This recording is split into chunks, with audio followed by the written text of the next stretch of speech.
Muy buenas tardes a los colegas que nos acompañan de manera presencial y muy buenas tardes a quienes nos acompañan en esta transmisión en donde las autoridades de gobierno detallan la atención institucional que se brinda por enfrentar la pandemia del COVID-19.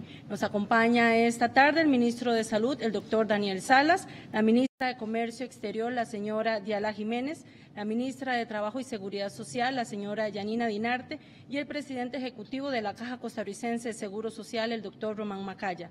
Cedemos el uso de la palabra al ministro de Salud, el doctor Daniel Salas, quien dará el reporte epidemiológico del COVID-19.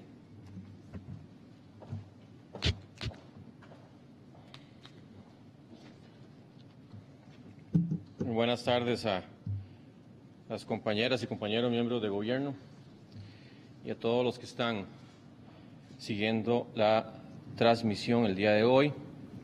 Al ser 22 de mayo, reportamos 8 nuevos casos por COVID-19, llegando a la suma de 911 casos confirmados. El rango de edad va desde los 0 hasta los 87 años. Estamos hablando de 421 mujeres y 490 hombres, de los cuales 751 son costarricenses y 160 son extranjeros. El número de transportistas a los que no se les autorizó el ingreso a Costa Rica por tener resultado positivo en la prueba COVID-19 se mantiene en 46. Se contabilizan casos positivos en 70 cantones, sumándose Los Chiles y Sarapiquí. Por edad tenemos 807 adultos, 48 personas mayores y 56 menores. Se registran 600 personas recuperadas que están distribuidas en 61 cantones. El rango de edad va desde el año hasta los 86 años, de los cuales 292 son mujeres y 308 son hombres. Por edad, en esta franja de recuperados tenemos 541 adultos, 30 personas mayores y 29 menores de edad. A este momento se han descartado 14.865 personas. Se continúa el registro lamentable de 10 fallecimientos, una mujer y 9 hombres con un rango de edad que va desde los 45 hasta los 87 años. 14 personas se encuentran al día de hoy en condición de hospitalización. 4 de ellas están en cuidados intensivos. El rango de edad de estas personas que están en cuidados intensivos va desde los 37 hasta los 66 años. Al día de hoy se han procesado un total de 22.554 muestras. Quisiera aprovechar para ahondar un poquito, referirme al tema de los nexos que han provocado la mayoría de los contagios por COVID-19 en Costa Rica. Tenemos en este reporte 30.4% de los positivos son casos que se han relacionado directamente con un viaje al exterior. Esos casos también los conocemos como importados, o sea, adquirieron el virus fuera de nuestro país. También tenemos el porcentaje de 24.5% que se han originado a lo largo o a través de vínculos laborales. El 20.3% ha sido un nexo en el mismo círculo familiar, lo que hemos llamado la burbuja social generalmente, que coincide con ese círculo familiar, aunque en algunos casos pues, puede haber alguna diferencia, pero casi siempre coincide con esa burbuja social. El 13.3% se deben a un espacio de convivencia social, llamémoslo reuniones o encuentros fuera de la convivencia familiar. El 3.5% se clasifican como otros, por ejemplo, el centro de aprehensión, mientras que, como lo indicaba ayer, tenemos un 8% que está en investigación para llegar a dar con el nexo epidemiológico. Aquí vale la pena reforzar el tema de las medidas preventivas en espacios laborales. Ya dijimos, un 24.5% de los casos que hemos tenido se originaron por vínculos laborales. Es en realidad justamente recuerden que el término de burbuja social eso evoca mucho que es muy difícil en la convivencia del núcleo familiar cercano, de las personas que están conviviendo de forma continua con los que pueden estar infectados. Es difícil, en realidad es muy difícil prevenir la infección. Se puede lograr, pero es mucho más difícil. Pero en el ámbito laboral sí es importante que nadie, lo que hemos dicho, nadie enfermo vaya a trabajar, nadie con síntomas de gripe o resfrío, y que se estén desinfectando los puestos de trabajo, que se mantengan los puestos bien ventilados, que se revise que el aire acondicionado tenga el filtro cambiado, que si alguien va a estornudar o toser de manera ocasional, que se cubra con la cara interna del antebrazo, que se estén lavando las manos frecuentemente y que se mantengan los espacios de personas entre 1.8, además de que siempre, para todas esas medidas es si hay que hacer trabajo presencial. Recordemos que siempre se tiene que favorecer la modalidad de teletrabajo para justamente, porque todos estos riesgos se dan de forma eventualmente presencial, pero si se siguen al pie de la letra todas esas recomendaciones, en realidad el riesgo cae cercano a cero. Pero es importante que los trabajadores, pero también los encargados de los diferentes espacios de trabajo estén supervisando que se cumplan todas estas medidas, estar insistiendo en la parte de educación, en la parte de comunicación, porque a nivel laboral podemos hacer mucho para evitar esos contagios. También quisiera aclarar que en el caso de los deportes hemos ido habilitando ciertas actividades, pero en el caso de los deportes solo se han permitido aquellas prácticas que están dentro de la categoría de alto rendimiento, y las academias de fútbol o canchas para la práctica recreativa no pueden funcionar aún. Reitero, las academias de fútbol o canchas para la práctica recreativa no pueden funcionar aún, o bien espacios que cambien su función para este tipo de actividades no está permitido. También recordemos que los restaurantes o varios restaurantes que tienen esa modalidad dual pueden funcionar entre semana, ya hemos dicho, hasta las 10 de la noche, pero no tienen aval para realizar eventos como tipo conciertos o parecidos. Eso está muy claramente explícito en las medidas administrativas del Ministerio de Salud, y recordemos que a pesar de que están funcionando con un 50% del aforo, aunque se mantenga ese aforo, no hay autorización para hacer este tipo de actividades como conciertos. Recordemos que todo lo que son cantar en público, usar instrumentos de viento, por ejemplo, eso aumenta el riesgo de transmisión. También quisiera referirme al asunto del caso atípico que fue reportado el día de ayer, que lo dimos a conocer. Esta persona que se está estudiando dio positivo por primera vez en una prueba que fue realizada el 27 de marzo. Esa persona había registrado un nexo, un viaje al extranjero. Posteriormente, el 9 de abril, se le hizo una muestra para ver justamente la evolución, y que dio negativa. Sin embargo, recordemos que tienen que haber dos pruebas con una diferencia de 24 horas de manera consecutiva negativas para poder dar a una persona como de alta. Pero esta persona después se le toma una nueva muestra y da positivo.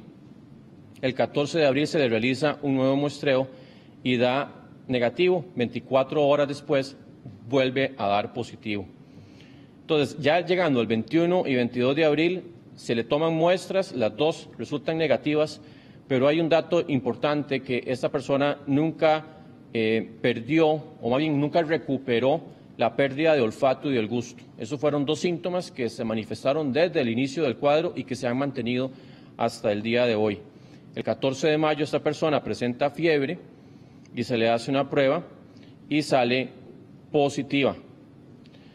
Y yo sí quiero ser enfático en esto, de que hay muchas posibilidades, oportunidades de que no se deba a una infección de nuevo. Sin embargo, eso está en investigación, porque puede haber justamente alguna condición en la misma muestra, en la toma de la muestra, en el procesamiento, y eso pues en realidad estará en estudio, ya está siendo estudiada para hacerle todos los exámenes, todos los interrogatorios y todo lo que podamos reunir a nivel de la evidencia para conocer cómo podemos orientar a la clasificación de este caso que se ha considerado un caso atípico. Gracias.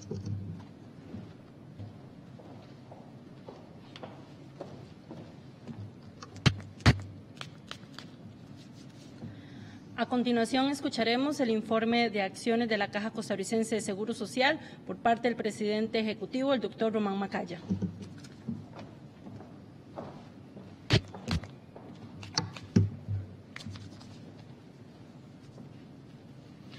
Muy buenas tardes. Quiero primero saludar al ministro de Salud, a la ministra de COMEX, a la ministra de Trabajo y empezar con un informe sobre algunas de las atenciones que ofrece la Caja, que ha ofrecido durante toda esta pandemia, que van más allá de la atención clínica. Y estoy hablando de las trabajadoras sociales, que abordan los casos positivos y sus familiares en el momento del diagnóstico. Estamos hablando de aproximadamente 500 trabajadoras sociales que son funcionarias de la Caja, que conforman equipos interdisciplinarios. Estamos hablando de 135 equipos que hacen este trabajo social en 106 áreas de salud y los hospitales periféricos, regionales y nacionales de nuestra institución. Ellas ofrecen un rostro humano a esos pacientes que están o en su casa o en un hospital con un diagnóstico positivo. Al 8 de mayo se habían abordado y atendido 652 personas con este servicio de atención de trabajo social. De esas 652 personas, 587 corresponden a áreas de salud, 24 a hospitales regionales y periféricos, 26 a hospitales nacionales y 15 a SEACO. Abordan a los pacientes por medio de la teleconsulta o llamadas telefónicas y lo que se busca es identificar factores de riesgo. Por ejemplo, violencia intrafamiliar, situaciones donde podría haber un faltante de satisfacción de las necesidades básicas de esa persona o su familia, y buscar cómo fortalecer la red de apoyo para esa familia. Se hace una priorización a la persona adulta mayor, porque son las personas que están en mayor riesgo en esta enfermedad, y por medio del Hospital de Geriatría y Gerontología se busca accesar a esas personas identificando los mismos factores de riesgo, más uno adicional que es la posibilidad de un agotamiento del cuidador de ese adulto mayor. En caso de un fallecimiento, también interviene la trabajadora social a abordar situaciones sociales que son derivadas de ese fallecimiento. Y se buscan todos los factores de vulnerabilidad y riesgos que puedan incidir en la familia. Ante también la cancelación de visitas a personas que están hospitalizadas como una medida de mitigación de riesgo, estas trabajadoras sociales también encuentran métodos virtuales para que los familiares y los seres queridos puedan comunicarse con esa persona que está internada en un hospital. Eso ya se está dando en el Hospital Max Peralta, en el Hospital de Alajuela y en el Hospital San Juan de Dios. Y es un factor muy importante para elevar el estado de ánimo de la persona que está hospitalizada. Por medio de la Coordinación Nacional de Trabajo Social se ha generado una serie de lineamientos. Estos lineamientos se usan para el abordaje de personas en situación de calle. Y esto ha sido muy importante para la apertura de los centros para la atención de personas en condición de calle que ha hecho la Municipalidad de San José, y fue un esfuerzo interinstitucional conjuntamente con el IAFA, el Instituto sobre Alcoholismo y Farmacodependencia, el Ministerio de Salud, el Instituto Mixto de Ayuda Social, la Comisión Nacional de Prevención de Riesgos y Atención de Emergencias, así como el CONAPAN y el CONAPTIS. Quisiera terminar agradeciendo a dos empresas. A lo largo de esta pandemia hemos visto cómo mucho del sector privado se ha sumado al esfuerzo para derrotar el virus que causa esta enfermedad tan terrible. Y hemos venido agradeciendo y reconociendo esos esfuerzos desde entrega de medicamentos, donaciones de todo tipo. Y hoy queremos agradecer por dos donaciones en especie distintas. La primera tiene que ver con lo que fue la transformación de Senare a SEACO. Recordemos que Senare era un hospital dedicado al 100% para la rehabilitación y en tiempo récord, 2 semanas, se reconvirtió a un hospital apto para la atención de pacientes COVID-19 que tengan una necesidad intermedia de atención. Y así como hemos agradecido el esfuerzo que se ha hecho por medio de la Gerencia de Infraestructura y Tecnología de la Caja, por medio del ICE, que también trabajó en esta transformación, y el propio personal de Senare, hoy queremos agradecerle a la empresa EDICA Limitada. EDICA dedicó equipos 24 horas al día para esta transformación y al final solo facturó los materiales y la mano de obra directa para realizar esta transformación en tiempo récord. Todo lo que fue las ganancias, la utilidad y los honorarios de esta empresa fueron donados como una donación en especie y se estima el valor de eso en más o menos 40 millones de colones. También agradecemos a Dove, que es parte de la empresa Unilever, que donó 10,000 kits de higiene personal para funcionarios de la Caja, como un reconocimiento por su valentía, por su entrega y su mística en medio de esta pandemia. Estos son 2 ejemplos de cómo el sector privado ha dicho presente, estamos en esta lucha conjuntamente con todas las instituciones del Estado. Demuestra que en Costa Rica la solidaridad está muy presente y muy viva y queremos reconocer eso. Estos 2 ejemplos como 2 ejemplos más de alianzas público-privadas que están dando excelentes resultados, ya sea en algo muy práctico, muy operativo en la atención de pacientes o en el estado de ánimo y de motivación del personal que atiende pacientes COVID-19.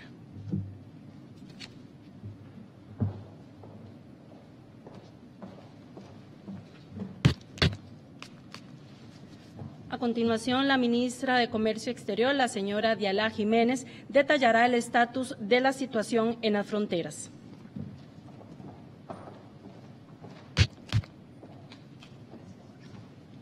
Muy buenas tardes.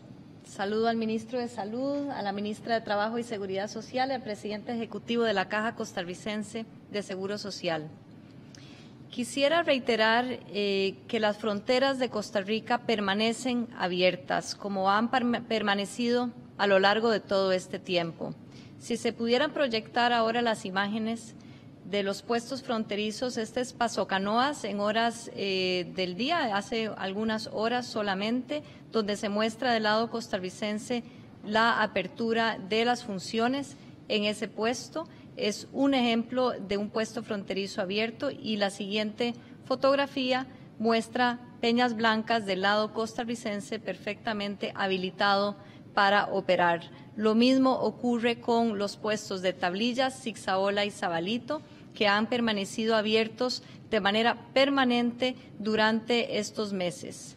Nosotros hemos además elaborado un plan conjuntamente con el sector privado para ampliar las medidas que entraron en vigor este lunes y facilitar un ingreso de transportistas mediante una ruta segura, no solo desde el punto de vista sanitario, sino también que permita ingreso hasta puntos en almacenes fiscales de nuestro país para descargar e incluso levantar carga y volver a sus rutas transnacionales y regionales. Este plan ha sido presentado en la región desde hace ya algunos días. Ayer por escrito y formalmente también se envió el plan a la Secretaría de Integración Económica Centroamericana y se envió esa invitación a los países vecinos. El plan incorpora al país vecino de Panamá en un plan piloto binacional y por supuesto que estamos anuentes a que una vez en la práctica, si se necesita ajustar algo, pues que se hagan los ajustes del caso. Nuevamente, este plan obedece a la situación inédita sanitaria que vive no solo Costa Rica y la región, sino todo el mundo, y a la necesidad de empezar a elaborar maneras creativas, innovadoras, de convivir con el virus, por lo menos durante un tiempo, un plazo, donde las autoridades sanitarias puedan indicarnos. A este plan se unió, como dije anteriormente, Panamá, y los transportistas de ambos países se encuentran conversando sobre qué ajuste se puede dar a parte de ese plan. Esta mañana se nos informó el caso que nos preocupa muchísimo de 3 transportistas de nacionalidad panameña que se encuentran en territorio nicaragüense y que no han podido salir de ese territorio. Se nos informó también que en el puesto del lado nicaragüense, del lado de Tablillas, no se encuentran los funcionarios operando para coordinar un convoy humanitario que podemos nosotros ofrecer a estos 3 ciudadanos panameños para acompañarles de manera segura a regresar a sus familias, a sus hogares. Haríamos lo mismo con cualquier otro transportista de cualquier nacionalidad, pues estamos extremadamente preocupados por la salud y las condiciones humanitarias de estos transportistas. Hay cientos de transportistas que se encuentran varados en los territorios fronterizos de ambos países vecinos. Insistimos a nuestros países vecinos, empecemos a ya activar el plan piloto. Veamos cómo nos va. Por favor, ayudemos a estas personas que están agobiadas y sus familias estarán aún más agobiadas a empezar a probar cómo hacemos para que el flujo comercial vuelva a nuestra región, pero de manera segura. Estamos anuentes, por supuesto, a cualquier observación y una vez en la práctica verificar si los planes que hemos elaborado con muchísimo cuidado, con muchísima dedicación y compromiso, necesitan ser ajustados en algún detalle. Sin embargo, no hay mucho margen que nosotros podamos tener ante esta situación sanitaria tan tremenda que estamos viviendo como humanidad y quisiéramos, por lo tanto, reiterar la invitación a nuestros países vecinos, sobre todo al hermano país Nicaragua, para que abra fronteras y permita la ejecución de este plan. Muchas gracias.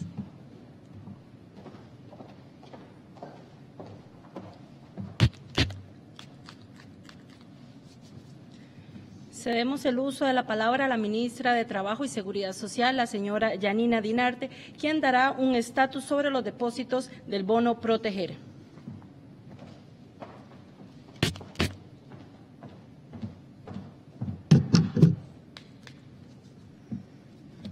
Muy buenas tardes a todos los que nos siguen.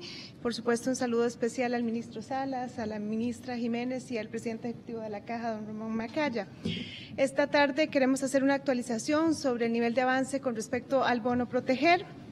En este momento tenemos 870.170 personas que ya han hecho su solicitud del bono Proteger. Pero también es importante señalar que la noche de ayer se lograron concretar una cantidad importante de pagos a las personas que se encuentran registradas en la plataforma. Ayer logramos hacer la colocación de 25.941 bonos, de los cuales 22.500 fueron canalizados por el Ministerio de Trabajo y cerca de 3.441 bonos fueron canalizados por el Instituto Mixto de Ayuda Social. Con esto seguimos avanzando con paso firme y claramente con toda la responsabilidad por poder llegarle a las personas que han tenido una afectación laboral con la emergencia que estamos enfrentando. Quisiera puntualizar y ser enfática e insistente en que estamos teniendo dificultades con algunas personas que nos están aportando sus cuentas bancarias con algún error. En la noche de ayer tuvimos cerca de 600 depósitos que fueron devueltos porque encontramos una vez más alguna dificultad para poder colocar los recursos en las personas.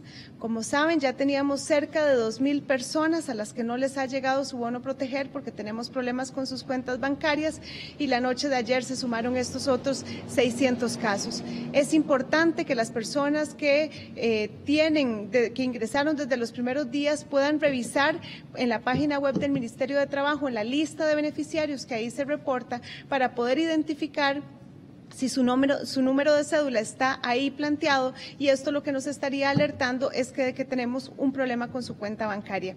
¿Qué tipo de problemas estamos teniendo? Fundamentalmente cuentas que no están activas, cuentas que corresponden a una moneda en dólares, o por ejemplo también personas que nos aportaron alguna cuenta IBAN que está asociada a una tarjeta de crédito. Estas son fundamentalmente las razones que podrían estar explicando por qué estas cuentas están rebotando. En la página web del Ministerio van a poder encontrar no solo el número de cédula de las personas que están en esta situación, sino que también la indicación de cuál es el problema que hemos tenido. Esto podría estar incidiendo de forma significativa en que no podamos llegar a personas que realmente lo están necesitando y las cuales ya han pasado por los procesos de validación y efectivamente cuentan con todos los requisitos para poder ser beneficiarios del bono proteger. Necesitamos la colaboración de las personas para tener certeza que la información que nos están aportando es la información correcta, que no tiene errores y que definitivamente sus cuentas están activas. Con esto seguimos avanzando y estaremos en los próximos días, probablemente la otra semana ya, presentando ante la Asamblea Legislativa el presupuesto de la República, que nos permitirá además habilitar más recursos para poder seguir generando opciones de pago para las personas solicitantes del bono proteger.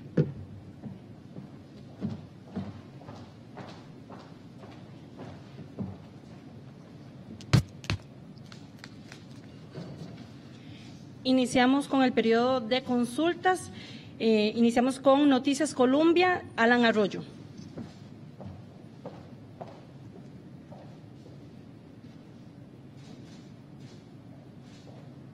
Buenas tardes a todos los jerarcas. Tres preguntas. La primera para el doctor Salas. Sabemos que este caso que se ha calificado como atípico acá en el país es atípico en Costa Rica, pero le quería preguntar si hay referencia de algún otro caso similar, casos similares en otros países que podamos tomar también como referencia, y si ustedes también utilizan esa referencia como parte de la investigación que está en este momento en desarrollo. También le quería preguntar a la ministra Jiménez sobre el tema de Panamá, puntualmente, si ha habido alguna novedad en el transcurso de la mañana, si sigue cerrada la parte panameña en el proceso fronterizo por la protesta de los transportistas. Y Noticias Colombia daba a conocer esta mañana el caso de esos tres transportistas panameños. Le entendimos entonces que Costa Rica está dispuesto a este convoy humanitario, imagino en coordinación con salud. Todo depende de la respuesta que recibamos de Nicaragua para poder satisfacer esa demanda y tratar de buscar bajar la tensión que se vive allá en la zona fronteriza. Y la última pregunta para el doctor Macaya, quería consultarle sobre la hidroxicloroquina. Hoy publica la agencia EFE un estudio de una revista Lancet, que es prestigiosa a nivel mundial, y habla de 15,000 personas que se han dado seguimiento, encuentran que puede provocar muertes y que no tiene ningún beneficio para el COVID-19. Le quería preguntar si acá en Costa Rica se sigue aplicando el medicamento, como teníamos entendido semanas atrás, y si este tipo de estudios ustedes también los toman como referencia para algún tipo de decisión en cuanto al tratamiento que se aplica. Muchísimas gracias. Iniciamos con el ministro de Salud, el doctor Daniel Salas.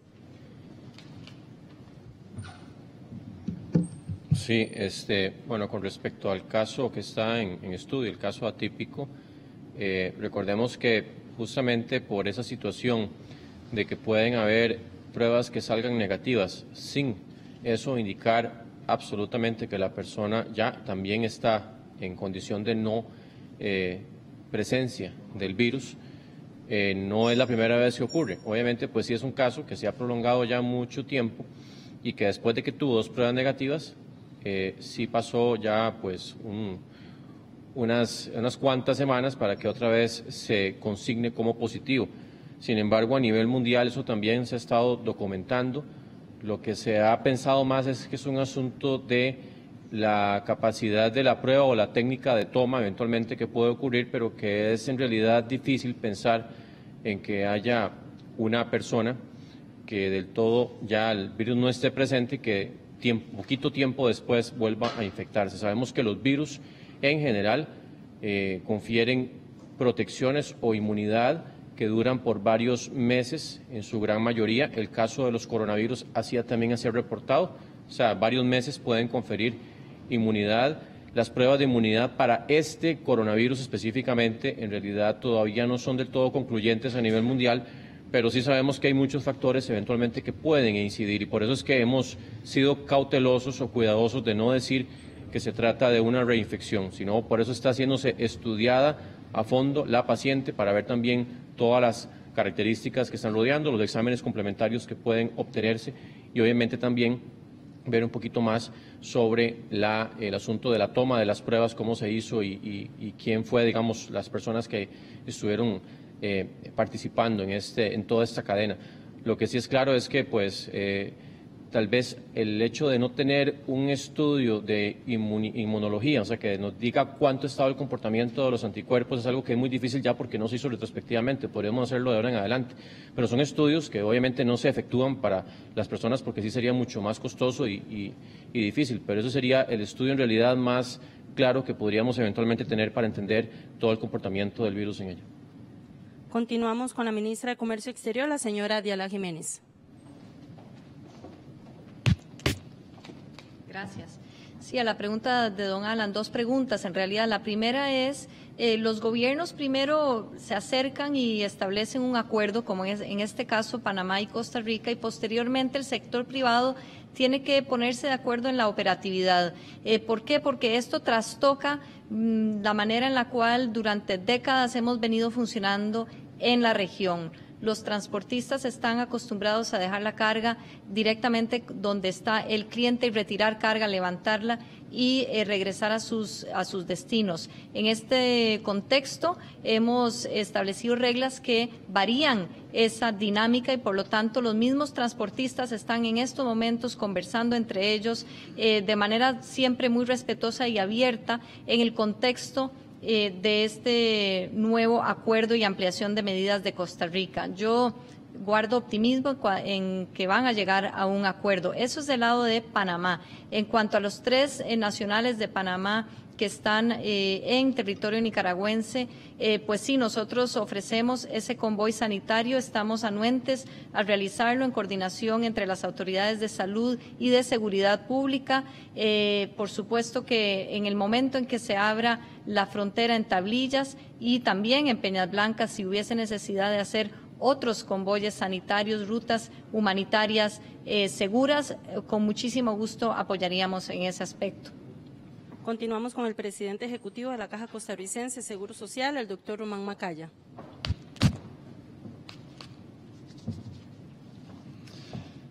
Sí, respecto a la pregunta sobre el uso de la hidroxicloroquina, ya han habido publicaciones de todo tipo.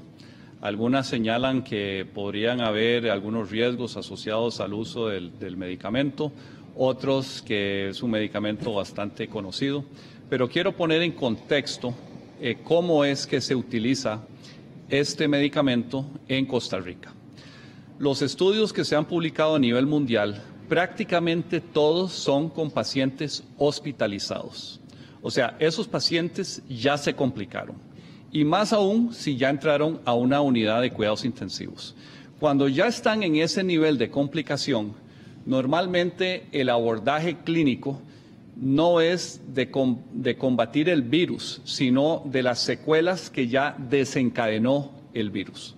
Hay unas situaciones como, por ejemplo, la sobrereacción inmunológica, lo que llaman una tormenta de citoquinas, que ya trasciende el virus.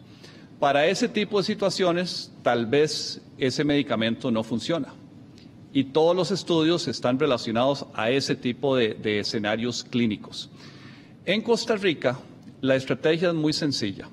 Tratamos de identificar casos de una forma temprana y luego intervenir para que esos casos de síntomas leves no se conviertan en casos de síntomas severos. Dentro de ese abordaje, que incluye muchas estrategias, desde las llamadas telefónicas diarias de médicos de familia que están dándole seguimiento a estos pacientes, está también el ofrecer el tratamiento con hidroxicloroquina.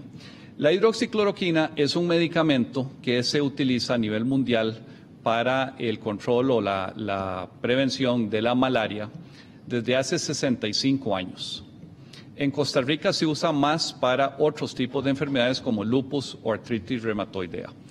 Pero es un medicamento cuyo perfil de seguridad es muy conocido y en muchas partes del mundo se usa de una forma profiláctica para evitar el contagio con la malaria. En el contexto de los pacientes COVID-19, primero se analiza el caso para ver si esa persona no tiene comorbilidades o otras enfermedades que son contraindicados para el uso de la hidroxicloroquina. Entonces, si los tiene, a ese paciente no se le da la hidroxicloroquina. En los casos donde no existen esas contraindicaciones, se le ofrece al paciente y se le da un seguimiento diario por medio de esos 49 médicos de familia que coordina el CENDEIS, donde están monitoreando la evolución día a día de los síntomas y posibles efectos secundarios que podría estarse dando. Hasta el día de hoy, los efectos secundarios son principalmente gastrointestinales, no de corazón. Y esos efectos gastrointestinales, como por ejemplo la diarrea, también son síntomas típicos de COVID-19. Entonces, perfectamente podrían estar asociados a la enfermedad en sí y no al medicamento. Pero estamos dando esto en un contexto ambulatorio. Un paciente recién diagnosticado, bastante saludable, a veces asintomáticos, que es una situación muy diferente a un paciente que está hospitalizado, donde tal vez ya es demasiado tarde para afectar la propagación del virus. Y otra situación es que si vemos los números que se están dando en Costa Rica y los comparamos con el nivel internacional, los números nuestros son más bajos. No podemos decir que eso es a causa del uso de este medicamento, pero tampoco lo podemos descartar. En el mundo, la experiencia mundial ha sido de que la hospitalización del total de los casos identificados ronda entre el 15 al 20% de los casos. En Costa Rica, la hospitalización es más o menos el 9.5% del acumulado de todos los casos que hemos identificado. Y a la vez, los que evolucionan a una unidad de cuidados intensivos en Costa Rica ronda el 2%, a nivel mundial puede ser 5% o más. Entonces, hay razones para seguir estudiando este medicamento, especialmente en un contexto temprano, recién diagnosticado de la enfermedad y siguiendo todos los lineamientos de no recetárselo a personas que tienen contraindicaciones para este medicamento, que es muy conocido en su perfil de riesgo. Continuamos con el colega Óscar Ugarte del semanario Universidad.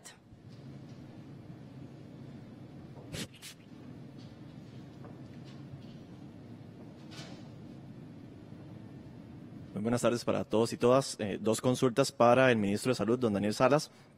Ayer el IMN daba a conocer las proyecciones de lluvias para esta temporada que se acerca y está pronosticando un superávit de un 10 y hasta un 30% en algunas zonas del país, con el Valle Central, Guanacaste. En caso de que se dé una emergencia, ¿cómo se manejaría la situación con el COVID presente también, dado que generalmente se aísla a las personas o se les lleva a un centro comunal, a un gimnasio, y en estos lugares pues el distanciamiento físico no sería posible? Además, consultarle, don Daniel, sobre las muestras que se le hacen a los transportistas. ¿Dónde es que se procesan la mayoría de estas muestras? Y sabemos que algunas se están enviando al INCIENSA también. ¿Por qué se debe esto? Y queríamos consultarle también a don Román Macaya por el procedimiento del plasma convaleciente, si la gente, los pacientes ya recuperados se han acercado a donar y si ya se ha tenido que utilizar en algún paciente enfermo. Gracias. Ministro de Salud, el doctor Daniel Salas.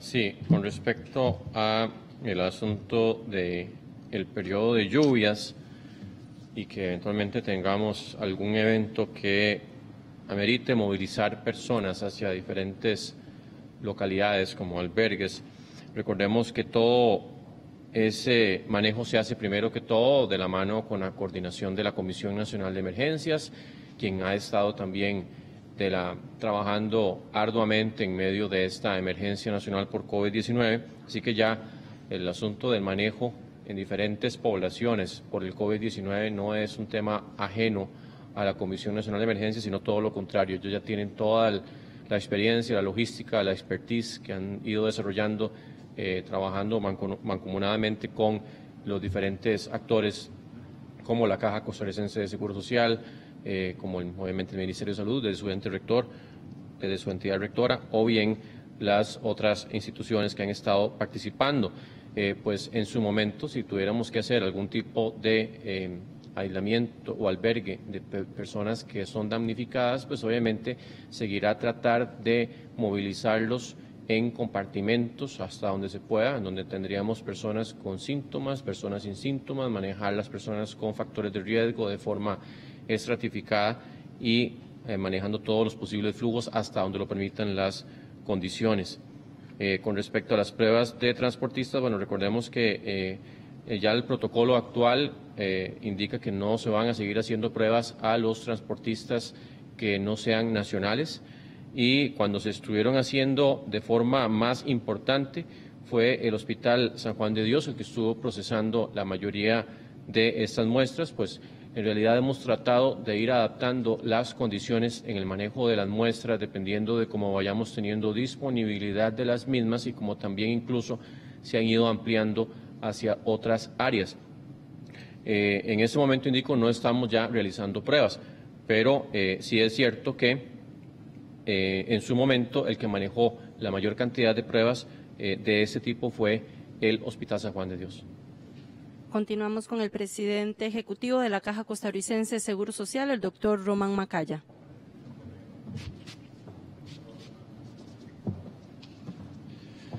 Con respecto a la preparación de plasma convaleciente y el uso del mismo, como habíamos anunciado antes, ya se han acercado pacientes recuperados a donar sangre para la extracción de plasma. Estamos hablando de plasma completo, que esperamos que contenga anticuerpos neutralizantes del virus que le ayuden a un paciente activo en un hospital. El protocolo para la aplicación en un paciente nuevo requiere o se define de que ese paciente tiene que haber sido hospitalizado y haber estado en el hospital por menos de 14 días. Entonces, en este momento tenemos plasma convaleciente ya listo, preparado, y lo que estamos es esperando a que tengamos el perfil idóneo del paciente de acuerdo al protocolo definido para aplicarle el plasma y medir su impacto. En este momento tenemos 14 pacientes hospitalizados en todo el país, así que no son muchos, gracias a Dios, pero necesitamos que califique ese paciente hospitalizado con el protocolo que ya se aprobó. Continuamos con las consultas que nos llegan vía remota de los medios regionales. La Voz de Guanacaste consulta a la ministra de Comercio Exterior. A este jueves llegaban a 10 kilómetros los tráilers varados en la frontera de Peñas Blancas, sin acceso a agua potable ni servicios sanitarios, cocinando a la intemperie. ¿Qué medidas sanitarias tomará el gobierno para atender a esta población de cientos de centroamericanos varados en la frontera y qué tipo de comunicación están manteniendo con los transportistas para explicarles las razones por las cuales se les detiene en la frontera?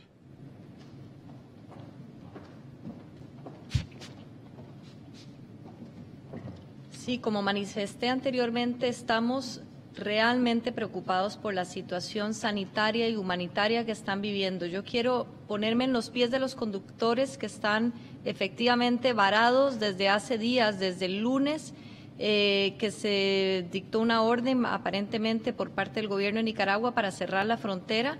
Llevan ahí este será el 5º día, con hamacas en los trailers, con maneras improvisadas de comer, de hacer sus necesidades, dormir en el cabezal 5 noches, con la posible contaminación del virus. Esto es una situación apremiante. Hemos comunicado por diferentes vías, sector privado, sector público, a los transportistas, a las cámaras, de la necesidad de protegerlos a ellos y a toda la población cuando ingresan en nuestro país. Hoy envié yo un audio también dirigido específicamente a las personas que están en ese territorio vecino del país vecino de Nicaragua y también el país vecino de Panamá.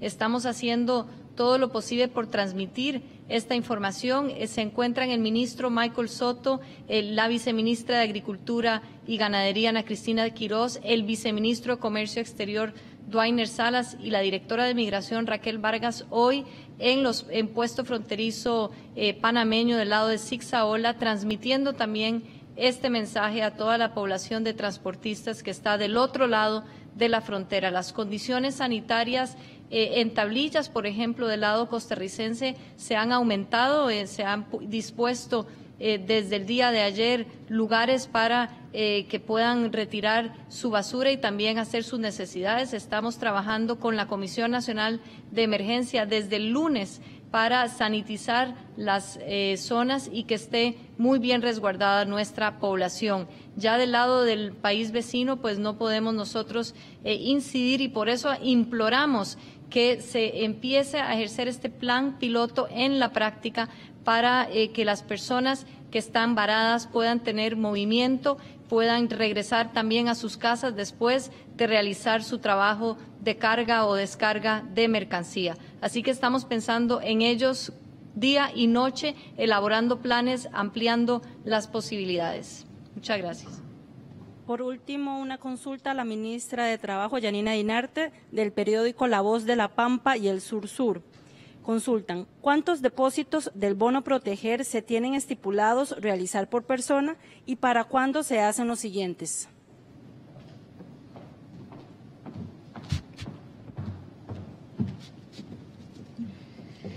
Gracias. Como recordarán, se tiene la previsión que son 3 meses que cubre el bono proteger por persona, siempre y cuando las condiciones que habilitan a ser beneficiario se mantengan, es decir, que la persona, por ejemplo, mantenga su nivel de su situación de afectación laboral, y se tiene la previsión entonces para todas las personas que ya se les ha colocado, se les ha otorgado el bono de los 3 meses. También es importante decir, ya tenemos un grupo de personas que estará en los próximos días, probablemente de aquí al lunes, ya recibiendo el segundo mes de su bono proteger, especialmente de este grupo que entró en los primeros días y que fueron cerca de 32,000 personas. Así que este grupo ya empezará a recibir el segundo depósito que le corresponde como parte del beneficio de proteger y esta cobertura de 3 meses. Y además, una vez que pase por el proceso de la Asamblea Legislativa, que como ustedes saben, gracias a la labor de los diputados y las diputadas, contamos con 75,000 millones más, gracias también a la facilitación que nos hizo el INSS, entonces podremos también empezar a colocar los cerca de 200,000 bonos adicionales que estarían dirigidos precisamente a las poblaciones que todavía están pendientes de la aprobación de su bono.